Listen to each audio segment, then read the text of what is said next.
Olá pessoal, tudo bem com vocês? Aqui é o professor Natan, sejam bem-vindos então aqui ao meu canal. E hoje a gente vai falar sobre isso daqui, um tópico muito bacana, muito interessante, ok? Liderança e habilidades profissionais. Bom, para quem não sabe, né, eu faço esses vídeos que são baseados no meu curso de MBA, né, que eu estou fazendo, sou aluno da USP, né, então sempre gosto de deixar isso bem claro para dar uma moral, né, aí pro nosso curso aí do MBA, um dos melhores do Brasil, ok? E, bom, por que eu faço isso, né? É uma forma de poder compartilhar o conhecimento. Como eu sou professor, eu gosto de pegar esse conhecimento e compartilhar, porque dessa forma eu aprendo muito também, ok? Bom, então vamos lá, galera. Para quem é aluno, para quem não é aluno, então sejam bem-vindos a mais essa aula. E, né, eu sempre gosto de começar pelo conceito, pela conceituação. Então, vamos lá. Leiam aqui junto comigo, ó. Em inglês, galera, a gente tem o termo, o verbo, né, to lead, que podemos traduzir, né, como liderar ou conduzir. Então, to lead é liderar ou conduzir. O adjetivo leader é traduzido como líder em português, tá bom? Se pronuncia da mesma forma, se escreve de forma diferente. Líder, ok? Ou seja, o que é um líder, tanto em inglês quanto em português? Um líder é alguém que lidera, que está à frente, que está conduzindo, ok? Está liderando, está conduzindo, está à frente de uma equipe ou grupo, ok? Eu sei que parece algo bem básico, né, esse conceito, mas eu gosto sempre de começar dessa forma, indo na raiz, né, no conceito da própria palavra. Junto com os vários conceitos de liderança, encontramos a noção de que um líder é capaz do quê? De motivar, influenciar e direcionar as pessoas. Então o líder ele é alguém que só está à frente, que só está conduzindo? Não, porque ele pode estar à frente, pode estar conduzindo para o precipício, para o abismo, né? Para o pior. Então não é só alguém que está à frente, né? Que está liderando. O líder é uma pessoa que, além de estar à frente, que além de estar liderando, também é capaz de fazer isso aqui, motivar, influenciar e direcionar as pessoas, ok? Bom, desta forma, né, o líder aparece como uma figura que não é apenas um gestor. Existe algo mais sobre ele ou sobre ela, tá bom? Liderança é a capacidade de influenciar um conjunto de pessoas para alcançar metas e objetivos. Os líderes estabelecem direções por meio do desenvolvimento de uma visão de futuro. Depois engajam as pessoas, comunicando-lhes essa visão, inspirando-as, né, a superar os obstáculos. É engraçado que, parênteses, a gente não usa muitas das palavrinhas aqui, né? Lhes, as, né? Mas seria bom. São palavrinhas bonitinhas aí, ok? Fica muito mais bonito, né? Comunicando-lhes, inspirando-as, né? Tô parecendo o Michel Temer falando. Bom, a liderança diz respeito ao gerenciamento da mudança, ok? Bom, então vamos continuar então aqui. Sobre a aula, nessa aula de hoje a gente vai ver o quê? Teorias de liderança, ok? E também teorias motivacionais, tá bom? Porque, como foi falado ali, o líder ele não é só alguém que lidera, só alguém que está à frente, mas ele também é capaz de motivar. Então, a liderança, pelo menos, né, no sentido mais corporativo, né, que é o que está voltado ao MBA, né? Master Business Administration, mestrado em administração de negócios, está relacionado com isso, tá bom? Liderar, motivacionar as pessoas. Bom, então, vamos lá. Começando, então, por esse conceito, né? Antes da gente pensar em liderar, a gente precisa pensar o seguinte. Estamos liderando para pessoas. Então, quem são as pessoas que estão envolvidas nesse processo de liderança, né? Quem são as pessoas que estão envolvidas, né, na empresa, na organização? Então, essa é a teoria dos stakeholders, as pessoas envolvidas com o negócio. Bom, nós temos então aqui os clientes, os acionistas, colaboradores e a sociedade. Esses são os stakeholders, ok? As pessoas que são impactadas pelo nosso business. Sociedade é impactada, os colaboradores, os acionistas, a galera que põe dinheiro, né, no negócio para ver a coisa acontecer. e os clientes, né, que compram um produto ou serviço. Uma boa gestão deveria considerar todas essas dimensões de métricas em todos os níveis de uma organização, ok? Então, por exemplo, a gente precisa considerar a grana. Sem dinheiro, uma empresa não sobrevive. Os clientes, o foco no cliente, né? A gente também não pode desconsiderar o quê? O impacto que a nossa atividade vai ter na sociedade, né? Acho que você não vai dormir tranquilo sabendo que o produto que você está vendendo talvez pode causar, né, um mal terrível ali para alguma pessoa, né? Por exemplo, vamos nesse ponto aqui, sociedade. Será que uma empresa que vende cigarro, será que a galera que trabalha para uma empresa que vende cigarro vai dormir tranquilo à noite, sabendo que esse produto está causando um impacto negativo ali na vida de alguém? Aí, né, entra uma questão moral. Alguns vão dizer, olha, realmente todo mundo sabe que cigarro faz mal. Só que assim, se a pessoa quiser fumar, é um problema dela. Eu não estou vendo como se eu estivesse proporcionando algo ruim. Pelo contrário, eu estou proporcionando momentos de prazer para essa pessoa. Quem fuma, gosta de fumar, deve sentir, sei lá, deve se sentir bem, né, fumando. Enfim, sei lá, a Coca-Cola, o pessoal que trabalha para a Coca-Cola, será que eles conseguem dormir tranquilos sabendo que a Coca é responsável ou pode ser uma das responsáveis pelo aumento de diabetes, né, em alguns países? Ou a pessoa vai pensar, quer saber? É o seguinte, eu faço meu produto, todo mundo sabe que meu produto faz mal se consumido em excesso, eu não estou vendendo algo que causa diabetes, eu estou vendendo bons momentos. Afinal de contas, quem não curte uma Coca-Cola no almoço em família, né? Enfim, eu levantei essas questões aqui para justamente pensar como que a nossa atividade impacta a sociedade. Aí você tem que pesar. Bem, mal, às vezes não tão bem, às vezes não tão mal, às vezes tem um meio termo. Pode afetar se a pessoa consumir demais, né? Enfim, é necessário pensar nisso daqui. E por último, os colaboradores, né? Não adianta a gente ganhar dinheiro, deixar o cliente feliz, não impactar de forma negativa a sociedade e, né, proporcionar um ambiente de trabalho terrível, né, para as pessoas que de fato ajudam o negócio a acontecer. Então vamos lá, falando, né, sobre liderança, o que acontece? Começaram a surgir, né, ali no final dos anos 40 as primeiras teorias, né, sobre liderança, ok? Então, talvez até ali, né, naquela época, você tinha só a figura do gestor, né? Era um cara altamente técnico, burocrático, uma função burocrática, é a pessoa que está ali, né, para fazer o controle. A partir dos anos 40, começa a surgir esse conceito de liderança.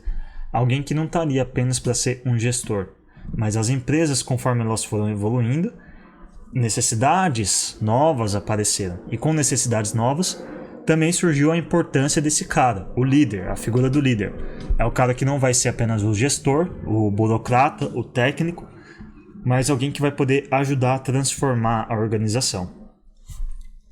Bom, nos anos 60 surgem as teorias comportamentais, anos 80 as teorias de contingência e teorias interativas de liderança, 2000, né, até 2020, abordagens contemporâneas, né, teorias de liderança carismática, liderança transformacional, liderança autêntica, a época que a gente está vivendo hoje, né? Hoje está na moda, o líder é um cara que está na moda hoje em dia, né? E tem que ser um bom líder, um líder carismático, um líder transformador, né? Um líder que inspira, né, a organização. Então, nessa aula é legal porque a gente vai ver isso, que sim, de fato, a gente tem esse tipo de líder, hoje ele está em alta, mas pode ser que dependendo da situação, a gente vai precisar de um cara aqui, um líder burocrático, um líder parrudo, né? Um cara que não vai ter muito carisma, que não vai ser muito transformador, né? Tudo vai depender do momento da organização. Bom, influência das teorias de psicologia no desenvolvimento do conceito de liderança. Isso é uma coisa interessante que eu descobri nessa aula, o seguinte, que conforme a psicologia também foi avançando, as teorias de liderança, elas também foram se entrelaçando com esses conceitos de psicologia, tá bom? Então, é por isso que é muito comum a gente ver a figura, né, nas organizações das empresas do psicólogo. Quantos caras vocês conhecem aí nas organizações que vocês trabalham que tem uma formação em psicologia e às vezes vai trabalhar ali na área de recrutamento e seleção da empresa, né? Para vocês verem como as coisas estão entrelaçadas, tá bom? Bom, então aqui, né, só para... Acho que a gente já está terminando essa parte, né, do conceito. Gestor e líder. A diferença do gestor para o líder. Então, o gestor, ele lida com isso daqui, complexidade, ordem e consistência, objetivos e metas, a estrutura organizacional e as funções para a realização dos planos estabelecidos, os planos para as pessoas delegando responsabilidades para a implementação, né? E no monitoramento detalhado dos resultados obtidos versus os planejados. Okay? Então isso aqui é o gestor, é o burocrata, é o técnico. Bom, e o líder ele vai fazer o quê? Ele vai cuidar dessa parte de desafios de transformação, as mudanças organizacionais, a direção, a visão, a identidade, né, da organização, a organização focando no alinhamento, né, das pessoas em direção à visão estabelecida, a visão para aqueles que podem criar coalizões comprometidas, né, e principalmente nisso daqui, na motivação, na inspiração, mantendo as pessoas no caminho certo, apoiando as pessoas na superação das barreiras, ok? Então, os gestores eles vão lidar, buscar, estabelecer, desenvolver, comunicar e focar nisso aqui, nesses pontos, enquanto o líder ele vai lidar com, buscar, estabelecer, desenvolver, comunicar e focar nesses outros pontos aqui, ok? Então, o problema é que talvez hoje o mundo corporativo ele está tão exigente que muitas vezes você ser um ótimo gestor não basta. Além de ser um bom gestor, de ser um bom técnico, um bom burocrata, você precisa ter isso aqui também, né? Ou vice-versa. Às vezes você é muito bom nisso aqui, mas não tem isso aqui, né? E detalhe, a empresa não vai querer ficar gastando dinheiro para contratar só um gestor e contratar só um líder. Ela quer 2 em 1. Bom, teorias de liderança. Então essas são as principais teorias que a gente vai abordar aqui, tá bom? São muitas teorias, então eu vou procurar ser rápido em cada uma delas para que esse vídeo não fique tão maçante, tá bom? Mas assim, o simples fato de vocês saberem que isso existe já ajuda, tá bom? Então a gente tem a teoria dos traços, teorias comportamentais, teorias contingenciais, teorias de troca entre líderes e liderados, a liderança transacional, a carismática, a transformacional e a autêntica. A gente vai ver um pouquinho de cada uma delas hoje aqui. Bom, então teoria dos traços. Essa teoria, galera, basicamente ela busca, qual que é a ideia? Busca identificar as qualidades e características pessoais, ou seja, os traços de personalidade, de caráter, né, que vão diferenciar ali, destacar quem é líder e quem não é líder, né, separar o joio do trigo, tá bom? Então a origem desse conceito é lá de 1920, tá bom? Então é isso. O que é a teoria dos traços? Tem a ver com traços comportamentais, características, qualidades. Quais são os traços de personalidade das pessoas que podem colocar ela ali mais como líder, mais como gestor, talvez nenhum dos dois, né? Então a gente tem uma sigla aqui que eu acho muito interessante, Ocean. O que é a sigla Ocean? O de openness to experience, né, abertura para a experiência. C de consciousness, né, conscientização. E de extraversion, né, extraversão. O que é uma pessoa extrovertida? Uma pessoa que se dá bem com todo mundo. O que é uma pessoa introvertida? Uma pessoa mais fechada, né. Agreeableness, concordância, né. E neuroticism, tá bom? Que é a questão psicológica. Então, por exemplo, um líder, uma pessoa ali, ela é mais aberta ou mais fechada para novas experiências? Ela consegue ter uma capacidade de provocar mais conscientização ou menos conscientização na equipe? Ela é mais extrovertida ou menos extrovertida, né? Uma pessoa que consegue achar concordância, né? Agree vem de concordar em inglês. Ou seja, uma pessoa que consegue qual o nível, né, de concordância que essa pessoa consegue estabelecer na equipe? É aquele líder, aquele gestor que nunca consegue estabelecer um common ground, um ponto comum, né? Ou é o cara que sempre consegue convergir os interesses individuais das pessoas a fim do bem comum do grupo, né? Bom, grandes líderes como Napoleão, Churchill e Getúlio Vargas foram descritos com base em seus traços de personalidade. Então, geralmente a gente tem isso na história. Líderes, né, que tinham traços de personalidade, né, que realmente destacavam essas pessoas como líderes, ok? Bom, continuando então aqui, né, a gente tem duas dimensões. A liderança orientada... falando sobre teorias comportamentais, então, né, só para a gente ir estabelecendo as diferenças. Então, enquanto a teoria dos traços é baseada nos traços de personalidade, as teorias comportamentais de liderança, elas buscam estabelecer duas dimensões, tá bom? Quais são essas duas dimensões? A liderança orientada para a produção e a liderança orientada para as pessoas, tá bom? Então, o que é um líder que é orientado para a produção? É aquele líder que é capaz de definir, estruturar o próprio papel e o dos funcionários na busca do alcance dos objetivos. É um líder que ele tem uma preocupação direcionada à execução das tarefas e ao cumprimento das metas do grupo. Ou seja, esse líder aqui, né, orientado à produção, é o cara mais, né, certinho, assim, a gente tem que produzir, é resultado, ok? Resultado, tá bom? E daí a gente tem esse cara aqui, ó, a liderança orientada para as pessoas. Talvez ele não vai ser tão técnico, mas ainda assim ele tem um papel importante. É um líder que é capaz de manter relacionamentos de trabalho caracterizados por confiança mútua, respeito às ideias dos funcionários e cuidado com os seus sentimentos, ok? Pode parecer besteira isso aqui, né? Só que assim, quantas vezes vocês não viram ali nas organizações, né? Ou se você não é do nível de liderança, né? Todo mundo, se você já é líder, se você já é um gestor, você já teve que passar, né, ali começar de baixo, né?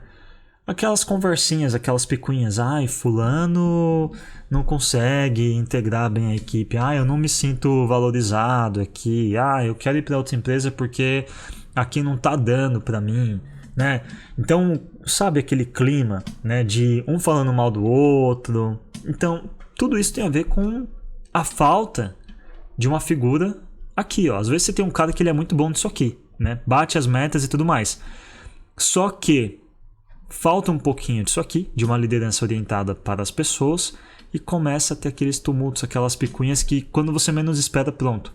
Um dia história corrompe, corrói, contamina o relacionamento entre os membros da equipe.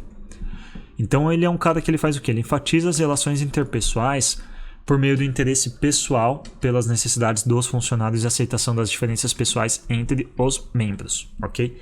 Então, isso aqui parece muito bonito, né? Um discurso bonitinho, mas assim, na prática, é difícil você conciliar, né, esses dois pontos, ok?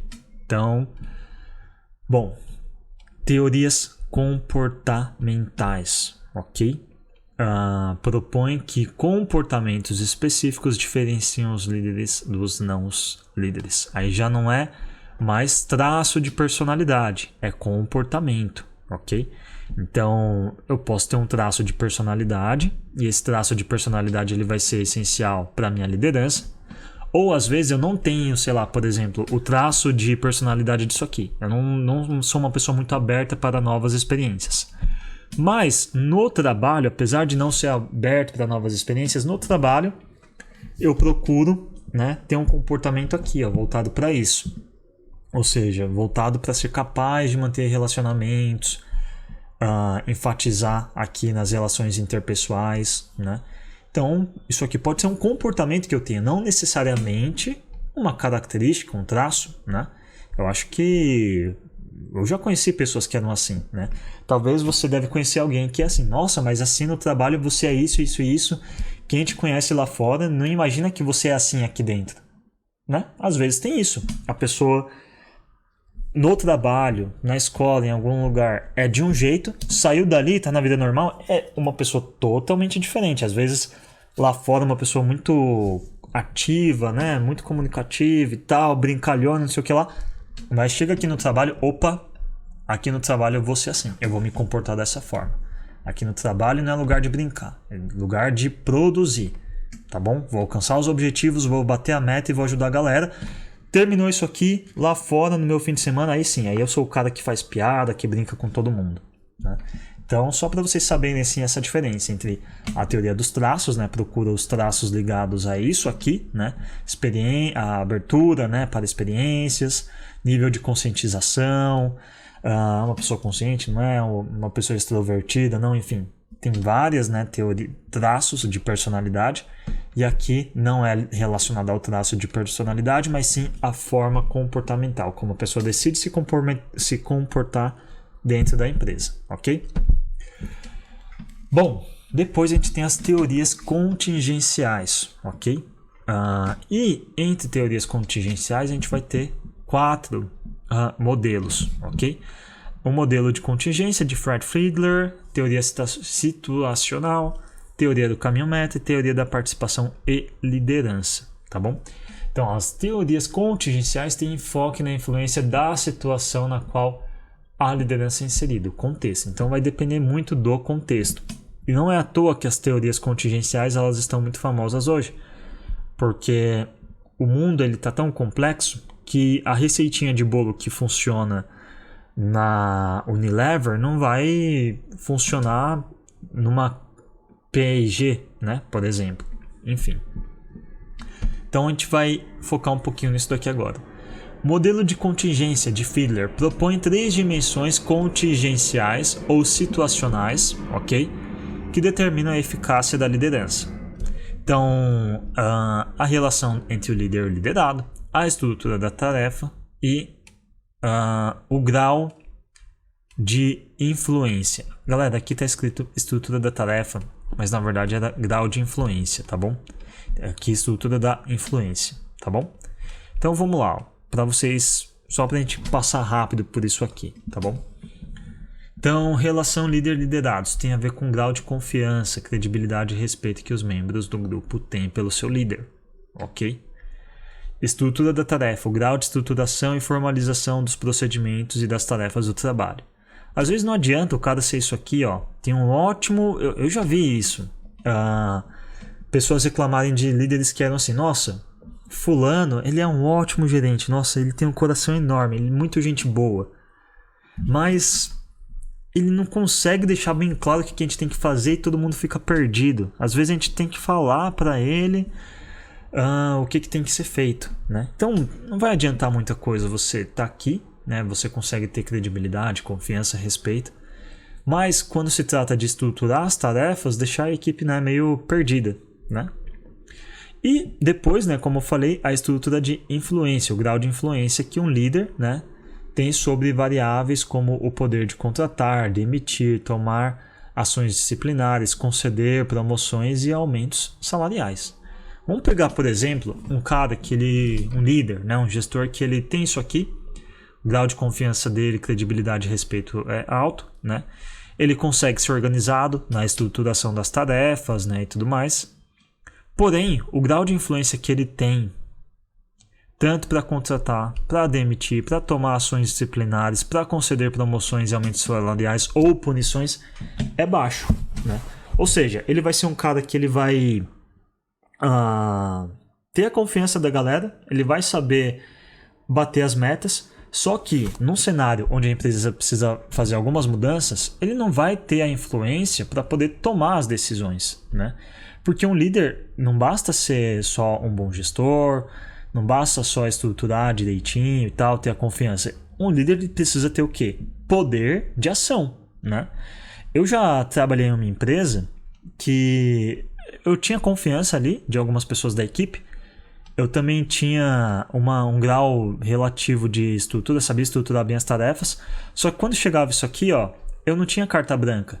Nem para contratar, nem para demitir, nem para tomar ação disciplinar, nem para conceder promoções e nem aumentos salariais, tá bom? Então isso aqui eu não tinha influência nenhuma. Quem decidia isso aqui era a dona, né, da empresa, que muitas vezes estava longe.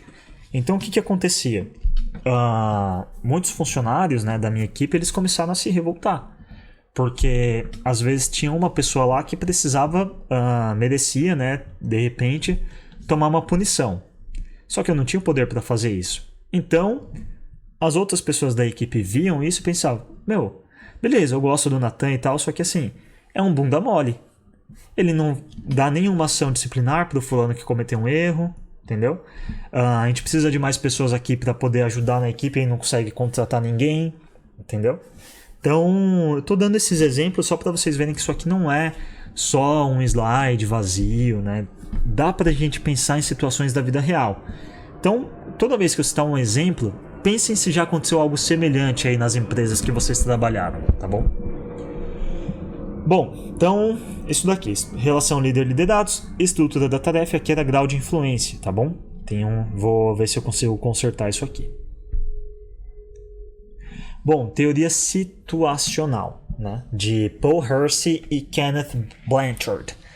Essa teoria diz que a liderança bem-sucedida é adquirida por meio da escolha do estilo de liderança correto, dependendo do nível de prontidão, readiness, ou maturidade dos seguidores, ou seja, o nível de desejo e habilidade de cumprir determinada tarefa.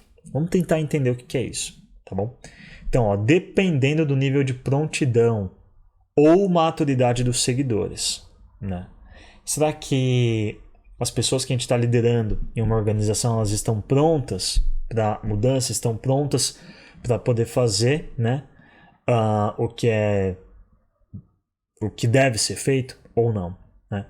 Então ela vai enfocar o quê? No nível de prontidão ou maturidade dos liderados, né? E um líder deve escolher um dos 4 comportamentos de acordo com a prontidão ou maturidade do liderado. Então, por isso que se chama teoria situacional. Vai depender da situação. Situação de quem? Da empresa, do líder ou dos liderados. Nesse caso aqui é dos liderados. Ela não vai levar em conta a situação da empresa, não vai levar em conta o comportamento do líder, não vai levar em conta as características, né, do líder, mas vai levar em conta isso daqui, ó, o nível de prontidão ou maturidade dos liderados, tá bom? Então, por exemplo, se a gente tem aqui seguidores incapazes ou desmotivados, o que o líder vai precisar fazer? Dar orientações claras e precisas, ok? Mas pode ser que a gente tenha seguidores, né, membros ali da equipe, funcionários que são incapazes, mas são motivados. Então aquela galera ali que talvez tenha uma qualificação técnica um pouco ruinzinha ali para executar a tarefa, mas, é um cara que está, né, a todo vapor, motivado, pau para toda a obra. Então, nessa situação, o líder ele vai fazer o quê? Ele precisará oferecer orientação na execução da tarefa, okay? Ele vai focar o quê? Na tarefa, tá bom? Na tarefa, para compensar a lacuna de habilidade dos liderados. Então aqui, se o cara já está motivado, o líder não vai precisar fazer muita coisa para motivar. Ele não vai precisar, de repente, ter uma conversa ali mais one-on-one, um tete-a-tete, né? Não, ele só vai precisar fazer o quê? Orientar na execução da tarefa, tá bom? Agora, pode ser que a gente tenha isso aqui também, ó. Seguidores capazes, porém desmotivados. Ótimos técnicos, ótimos burocratas, só que o nível de motivação ali, né, 0. O que o líder vai precisar fazer? Ele precisará usar um estilo apoiador e participativo de liderança, ok? E daí a gente tem, né, o cenário aqui azul, né, seguidores capazes e motivados. Nessa situação, o líder não precisa se preocupar em fazer muita coisa. O time que está ganhando não se mexe. Ele só precisa, né, ficar de olho para as coisas não piorarem, qualquer sinal de alerta, né? Então, isso aqui é muito interessante. Provavelmente, vamos fazer um exercício aqui. Hoje, na situação que vocês estão aí na empresa de vocês, tá no laranja, no amarelo, no verde ou no azul, entendeu? Então, essa daqui é a teoria situacional, né? Vai levar em conta a situação. E essas são as 4 situações, ok? Próximo slide. Teoria do caminho meta, ok? Então, o que é essa teoria do caminho meta do Robert House? Diz o seguinte, ó. Ela vai focar na natureza da tarefa, se as tarefas são ambíguas ou estressantes, tarefas altamente estruturadas e planejadas. Então, para cada uma dessas situações, né, eu vou ter, por exemplo, natureza da tarefa. Eu vou, né, dependendo da situação, eu vou ter que ver qual estilo de liderança é o mais adequado. E aí, quando se fala de estilos de liderança, tem vários. A gente vai ver depois aqui, tá bom? Se as tarefas são ambíguas ou estressantes, aí eu vou ter que ser um líder diretivo, eu vou ter que dar direção, ok? Pensa bem, se a pessoa está com dúvida, né, sobre o que fazer, ou se está muito estressante, o líder ele vai precisar direcionar. Aí entra o papel do líder. Direcionar, você tem que vir por aqui, tá bom? Parece coisa boba, mas assim, talvez nem toda pessoa vai ter aquela paciência de ficar direcionando toda hora uma pessoa que está com dúvida, ok?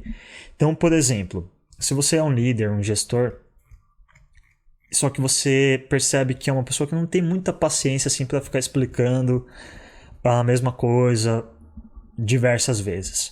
O que você pode fazer? Você pode delegar isso daqui, né? Talvez você não é o cara que tenha paciência para isso, né? Mas você pode pegar ali alguém da equipe, por exemplo, que já está a par, né, dos processos da empresa, enfim, já tira de letra, e daí você vai designar essa pessoa para ajudar, né, um colega de trabalho que está, né, nessa situação aqui, com tarefas ambíguas, né? Isso que é o legal, porque assim, quando você começa a estudar a liderança, você começa a perceber isso, que dependendo do líder, né, que você for, dependendo das suas características, vai ter vezes que você não vai ter as habilidades necessárias para poder ajudar um membro da equipe. Mas aí o que você pode fazer? Você pode escolher alguém para poder fazer isso, né? Não tem como um líder cuidar de tudo ao mesmo tempo. Então é esse o papel de um líder.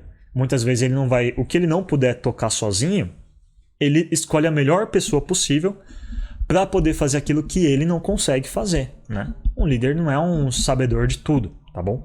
Mas ele vai ser o cara que tem que saber usar as pessoas e as ferramentas certas nos momentos adequados, ok? E tarefas altamente estruturadas e planejadas, ele só vai precisar fazer o quê? É o líder que ele vai dar um apoio, tá bom? Então, se você tem um funcionário ali, por exemplo, como eu falei, que está com muita dúvida, que acha tudo muito ambíguo, ele vai ter que direcionar. Se você já tem pessoas ali na equipe que já são estruturados, que já são planejados, tipo, já está tudo ok, então não preciso fazer nada? Não, você precisa só apoiar. Tá ótimo, tá muito bem, parabéns, vamos continuar nesse caminho, tá bom? Porque às vezes a falta de apoio pode provocar desmotivação, né? Imagina, se tem um monte de gente ali fazendo tudo certinho, tudo bonitinho, nunca recebe um apoio, nunca recebe um elogio. Vai chegar uma hora que essa pessoa vai pensar, quer saber, a empresa não está muito nem aí para mim, então vou fazer tudo mais ou menos aqui. Vou fazer o mínimo possível para não ser demitido, né? E o que você não quer numa equipe, ninguém quer isso, é ter esse tipo de pessoa que vai fazer o mínimo possível para não ser demitido. A gente sempre espera um pouquinho a mais. Esse pouquinho a mais é isso aqui, é o melhor desempenho ou a melhor satisfação, ok? Próximo slide. Teoria da participação e liderança, do Victor Vroom e do Philip Yaton, ok? Então, galera, a gente tem aqui o autocrático. O tipo de líder que é um líder autocrático. O líder autocrático é aquele cara que toma a decisão, informa os outros da mesma, tá bom?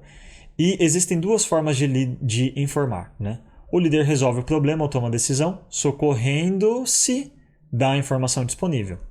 Ou A2, o autocrático 1 e o autocrático 2. O líder obtém a informação necessária dos subordinados e depois decide, tá bom?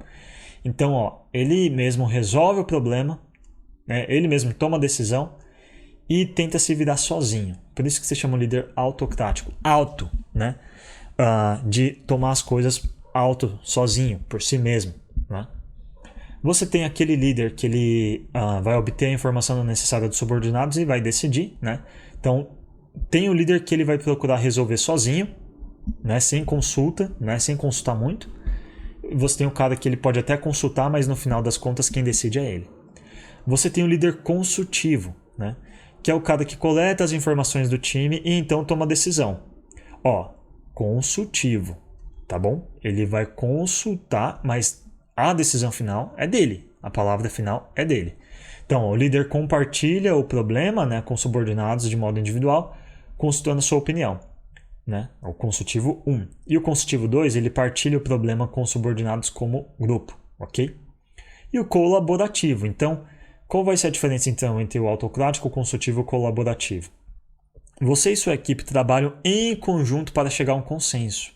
O líder partilha o problema com os subordinados como grupo, avaliando e decidindo em conjunto, tá bom?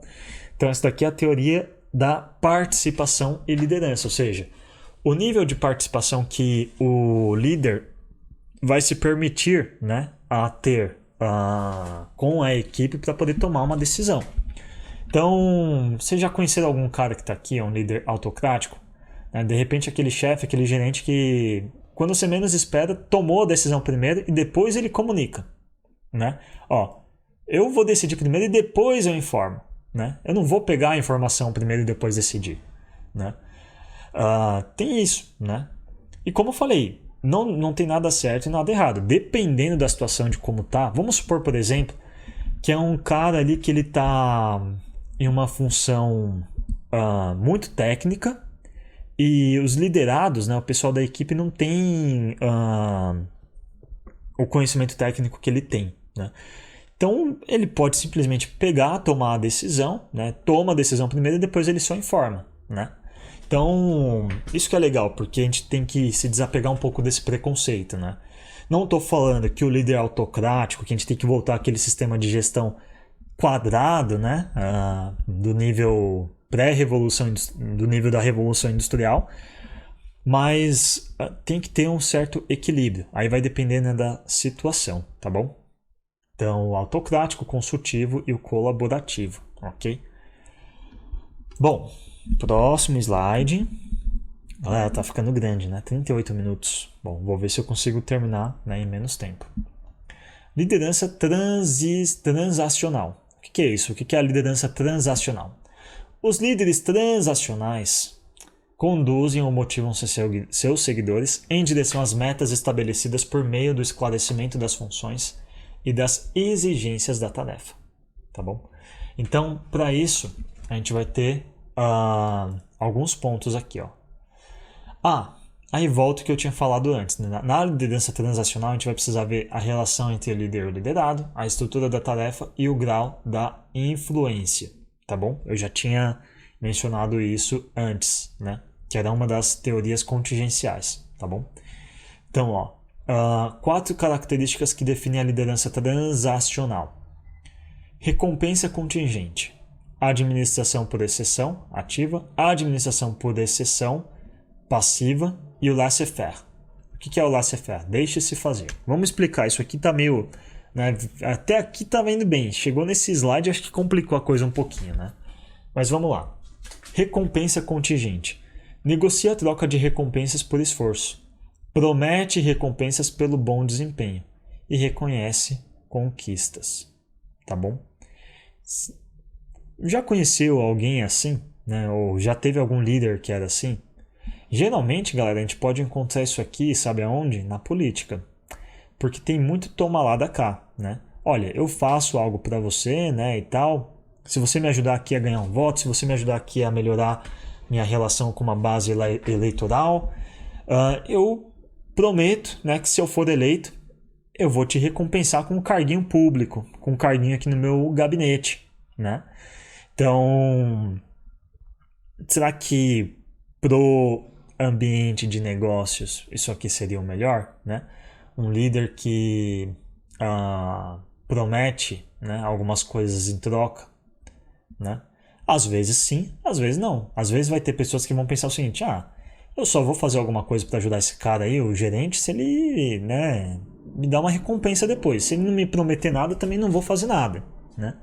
Aí vai de você saber ler o cenário, ok? A administração por exceção ativa. É aquele cara que ele procura e observa os desvios das regras e padrões, tomando as atitudes corretivas necessárias. Tá bom? Então, é aquele líder que poucas ideias, né, que nem a gente diz aqui em São Paulo. Errou, já vou chegar logo, já vou chegar no peito já, voadora no peito e já falar, ó, tá errado, tem que fazer isso aqui, tá bom? Aí você tem a administração passiva, por exceção passiva. Intervém apenas quando os padrões não são alcançados, tá bom? Então tá tudo ok? Beleza, não vou falar nada. Opa, a meta não foi atingida? Tá na hora de intervir, tá bom? Por isso que se chama transacional, de troca, transação, tem a ver com troca, tá bom? Negocia recompensas, tá bom? Ó, e o laissez-faire? O que é o laissez-faire? O deixe-se fazer em francês. Abdica das responsabilidades, evita tomar decisão. Então, esse cara aqui, né? Se a gente tem um líder transacional, né, um líder que ele foca, né, nessas características, a gente precisa tomar um pouco de cuidado, né? E a gente precisa tomar cuidado às vezes para não ser esse cara aqui também, viu? Será que a gente já não cometeu esse erro de simplesmente pegar e pensar, quer saber? Eu não tenho o apoio que eu queria da direção, da empresa, eu não vou fazer muita coisa, né? Quanto menos responsabilidade tiver, melhor. Quanto menos decisões eu tomar, melhor. Vai que eu tomo uma decisão errada, dê ruim e daí vai sobrar para mim, né? Enfim. Bom, próximo slide. Liderança carismática. Tá acabando, galera. Tá acabando. Os líderes carismáticos, né? São aqueles caras que inspiram seus seguidores por meio do quê? De palavras. Um líder carismático, galera, é aquele líder que tem lábia, ok? Que tem lábia, que consegue chegar nos ouvidos ali, né? O líder carismático muitas vezes ele vai ser um líder sedutor, né? E eu digo sedutor não no sentido literal, né? Seduzir uma mulher que seduz um homem ou vice-versa. Mas é o cara que chega ali com aquelas ideias, né? E tal. Tem um carisma, boa pinta, sorridente. É o cara que consegue contaminar de forma... Contagiar, né? Contaminar é negativo, contagiar é positivo, né? Enfim. Ele vai usar o que então para poder liderar?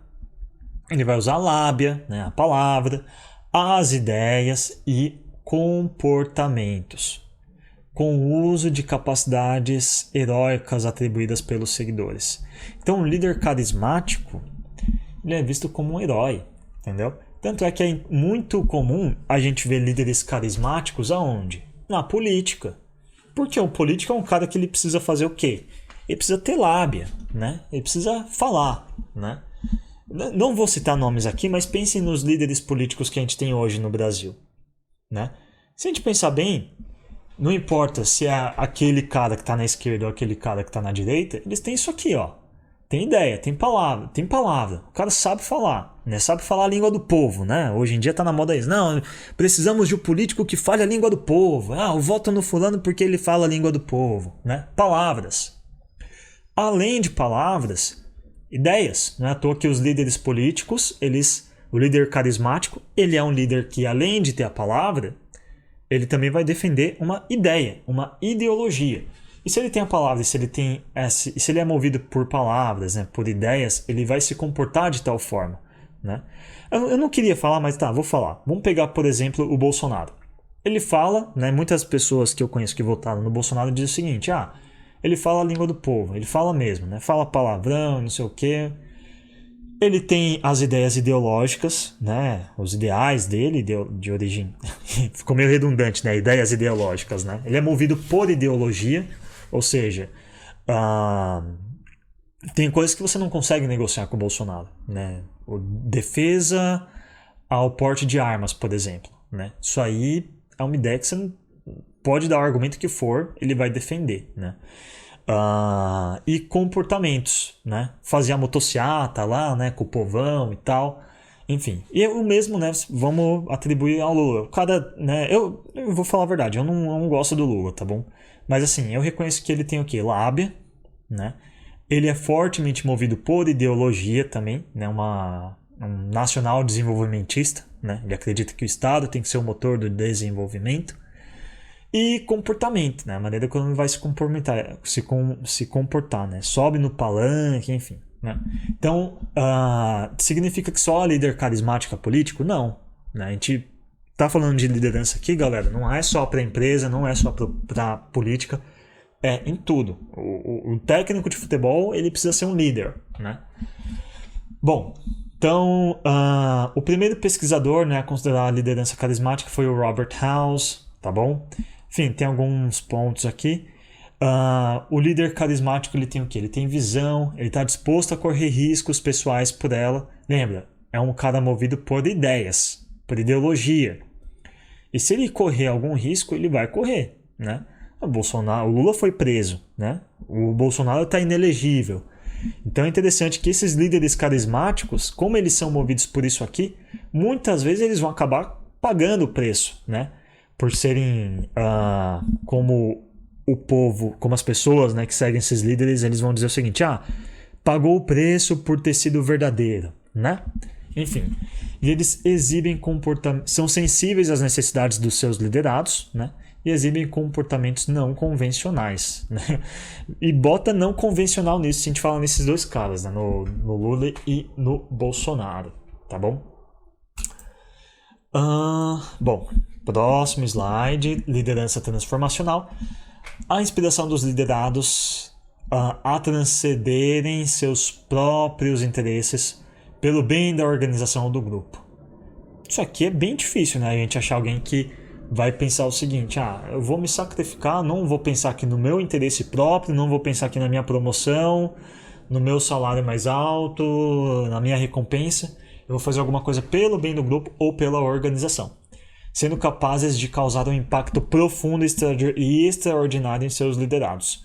Embora isso aqui não seja uma coisa comum, quando a gente tem um tipo de líder que age dessa forma, né, que ele não está preocupado ali só com o carguinho dele, com a posição dele, com o status, mas ele começa a fazer algo que todo mundo percebe como sendo pelo interesse do bem comum, esse cara ele vai acabar tendo um nível de poder, de persuasão muito maior, né? Porque pensa bem, você vai querer se esforçar mais, trabalhar mais, dar o melhor de si, para um cara que você está vendo ali que só pensa no próprio umbigo, ou para aquele cara que você reconhece e fala: pô, nossa, o fulano ali realmente ele não tá nem aí só pro umbigo dele, ele realmente está fazendo algo aqui que é bom para todo mundo, né? Então, apesar de isso aqui ser raro, uma pessoa que consegue ser dessa forma, ela acaba virando um ativo enorme para um grupo, para uma empresa, entendeu? Porque ele vai ter uma influência muito grande na equipe. Influência idealizada. Oferece uma visão de sentido da missão, estimula o orgulho, ganha o respeito e a confiança. Bom? Motivação inspiracional, comunica suas altas expectativas, utiliza símbolos para focar os esforços, expressa propósitos importantes de maneira simples. Tá bom? Estímulo intelectual, promove a inteligência, a racionalidade e cuidados, né, na resolução de problemas. Consideração individualizada, dá atenção personalizada, trata cada funcionário individualmente, aconselha, orienta.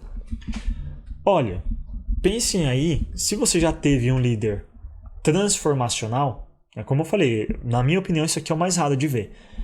Mas se você já teve um líder assim, pensa como que era o relacionamento, né?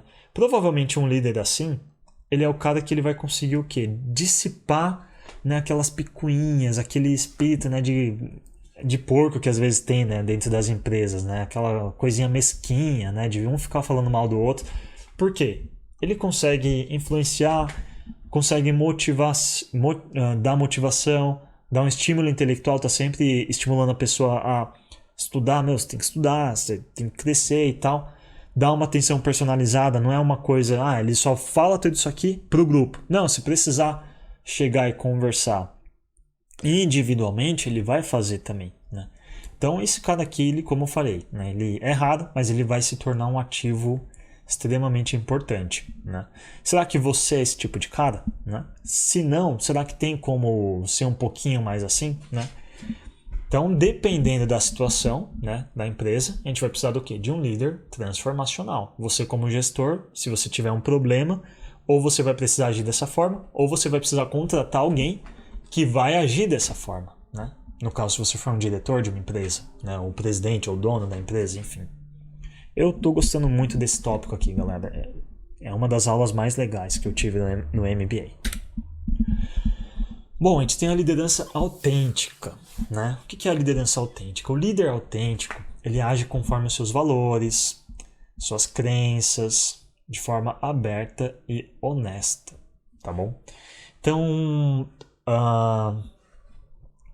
vamos pegar aqui como exemplo um líder autêntico, um líder religioso, sei lá, o Papa João Paulo II, né? Bom, Papa João Paulo II, né? Não sei se vocês vão lembrar dele, mas ele era visto dessa forma, né? Tipo, por ser um papa, não tem como você ser papa se você não confia muito nas suas crenças e nos seus valores, né? Então, e ele agia de forma aberta, honesta, né? Ele foi o primeiro papa pop, né? O papa que começou a viajar ao mundo e tudo mais, né? Por ser um papa também, ele era visto como isso aqui, ó, um cara que tinha princípios éticos enormes, né? Grandiosíssimos e dignos de confiança, tá bom? Benevolente, íntegro, capaz, ok? Por isso que eu estou citando o Papa, né? O que você espera de um Papa? Que ele seja íntegro, benevolente, né? Capaz de poder liderar, né? Porque o Papa ele não é só um cara religioso. O Papa ele tem um peso político também, né? Pesquise um pouquinho mais sobre a vida do Papa João Paulo II, que vocês vão entender, né? O porquê que eu citei ele. Ele estava liderando o mundo, né, católico no momento ali de transição, né, da queda do Muro de Berlim, né, a falha ali do socialismo, na transição de um mundo, né, bipolar, né, dominado pelos Estados Unidos e União Soviética, para um mundo unipolar, né, onde só os Estados Unidos estavam tendo uma influência ali, né. Enfim, então todo mundo ia conversar com o Papa. Por que todo mundo ia conversar com o Papa? Porque via nele uma pessoa autêntica, agia conforme seus valores, era íntegro, era benevolente, porque a igreja prega a benevolência, mas ao mesmo tempo era capaz, era extremamente inteligente, falava vários idiomas, era um intelectual, tá bom? E a gente tem aqui a Margaret Thatcher também, né? O líder autêntico, ele vai ter isso aqui, ó, confiança, tá bom? Confiança. Ele vai assumir os riscos, ele vai compartilhar informações, ele vai averiguar, ele vai avaliar a eficácia do grupo e a produtividade também, ok? Então, será que a gente precisa de um líder autêntico hoje em dia, né?